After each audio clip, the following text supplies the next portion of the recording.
this is so interesting. This evening we have with us two very important young ladies. We have Nemali and Nalani. I hope I'm calling the names correct. And the mom said to me that these two special young ladies were born, well, when they were babies, on Mother's Day. What? On Mother's Day, 2004. Welcome to studio. Welcome to Children of the Monarch Teen Talk. Okay? Now, tell me, well, I think I'm calling your name based on how I wanted to song. So please call your names yourself. Go ahead. My name is Namali. Namali. My name is Nalani. Nalani. Okay, good. All right. Y'all don't get mixed up with those names. Sometimes you don't write her name for yours. You don't do that sometimes? No. You don't do that? Okay, all right, okay. All right. Well, this evening on Teen Talk, we are looking at the subject suicide. That's what we're looking at, suicide. Now, anything y'all want to know about suicide? Any of you, tell me. Probably why people end up doing. Why? Okay, good. That's very important. Why? The why. Why people want to commit or attempt suicide. Now, before I answer that question, I would like both of you to understand that God is the one who gave life. Not the two of you alone, teenagers, children, etc. It means, therefore, that God should be allowed to say when life would end. So let us look at the why. Why? Some causes. Sometimes depression, sometimes stress, sometimes disappointment, sometimes domestic problems. Some children have domestic problems in terms of what is going on in their home. Sometimes financial difficulty. And for all the individuals, sometimes, and y'all gonna be interested in this one, sometimes boyfriend and girlfriend problem, lovers problem, and people want to end it. Sometimes tragic event, and sometimes because people are taking mind-altering substances and drugs that changes the state of consciousness, like alcohol. Then listen to this one. Please understand that when people have the wrong theological view about God and about life, take for instance, some people believe that if they die, they're going to come back again, maybe as a cockroach, then as a frog, then as a dog, then as a pig, then as some other animal, and then afterwards back to a human being. Now, I know that you all don't believe that. We believe that when you die, you go to the dust and you await the second coming of Jesus Christ if you are living the way God wants you to live. So we have dealt with the why. The why some individuals commit suicide. But I don't think you want me to stop there. Tell me what you want me to go further and say.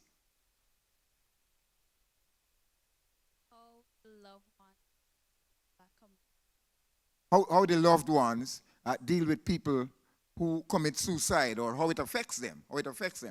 Well, first of all, if people are in a home and one person attempt or actually succeed in committing suicide, that is a very stressful and depressing time for those who survive. Because what happens is that people start looking at those who are alive, and sometimes they start pointing finger and say, well, is your mom or the dad or somebody who caused them to do that? So it's rough. Then also, on many occasions, the police will have to investigate. So it leaves a scar with the family.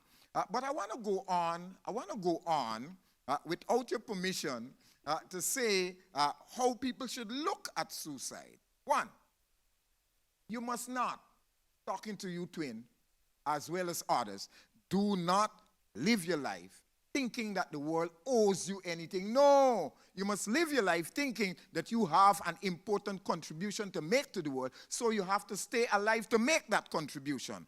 Then, if you're passing through anything stressful, do not keep it to yourself and bottle it up. You have to find somebody to talk to. We as human beings are social creatures. We have to find somebody to talk to. Then confide in someone, of course, and then you must have goals, long-term goals and short-term goals. I end this way. So long as there is life, there is hope. So remember, you have to do all in your power to stay alive. Let me say this. If either of the two of you ever come to the place where you are thinking of committing suicide, stop. Get down on your knees. Ask God to get those thoughts out of you, and then run to mommy or somebody who you trust and tell them what you were thinking and why you were thinking. Yeah, don't bottle it up. Don't keep it to yourself. No man is an island. No twin is an island. and let me end this way. You know, I ain't even calling the word suicide with your name in my mouth. But if something happens, not suicide, if something happens that it affects one, how you think the other will feel? Well, you tell me that. How the other will feel? Well, you tell me. How you going to feel if something happened to your sister? How you going to feel? Think about something happening. Oh, you will not think. So you're thinking positive. You're thinking positive. And by the way, it may be that the two of you guarding one another. Y'all are very fortunate, you know, to have individuals to look in your direction and to guard and to look after you. And I'm thinking also that y'all just really play tricks on some people. I just thinking so, you know, y'all just play tricks. All like me, I never try to see who is who. I just know it's twin. I didn't even learn your name, so you didn't get a chance to play tricks on me. But I am happy that by the help of God, you all, both of you, call the names, please. Namali and Nalani have decided to follow Jesus Christ. And your hope is that no matter what happens, we will try our best to remain alive and to leave suicide alone. Fair enough? God bless you all. Nice having you in studio.